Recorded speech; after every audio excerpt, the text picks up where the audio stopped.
रामलाला मूर्ति कला रंगर कहीं कहीं प्रभु राम मूर्ति कला रंग बा श्यामल रंग रही जानतु कौन रही पछरे रहस्य। प्रभु रामलाला कला कहीं कहीं प्रभु राम मूर्ति कला रंग बा श्यामल रंग रही सबुठी चर्चा।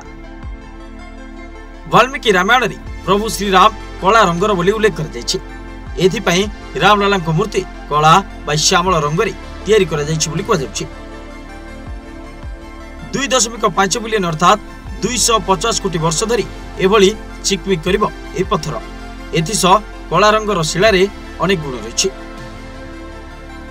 श्याम शिला बा कृष्ण शिलार आयु हजार हजार वर्ष अधिक होता है। कौन सी परिस्थिति भी ए शिलार कौन सी क्षति होई न थाए।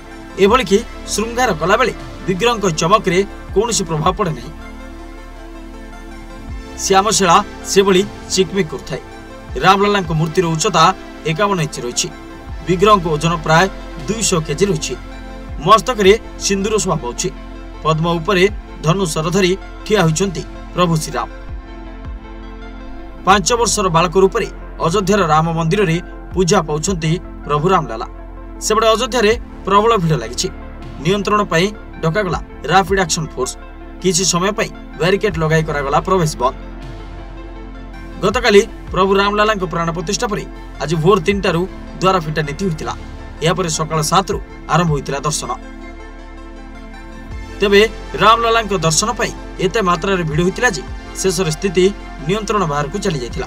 शेष भिड़ नियंत्रण पाई मंदिर परिसर रे रैपिड एक्शन फोर्स मुतयन करा जिबा सह किछि समय पाई दर्शन बंद करा जाइथिला। वर्तमान स्थिति स्वाभाविक होइथिबा बेले एबे पुणी थरे दर्शन आरंभ होछि। व्यवस्था अनुसार आज प्रतिदिन सकाल 7टारू 11:30 एवं दिन 2टारू 7टा पर्यंत गेट खोला रहिबो।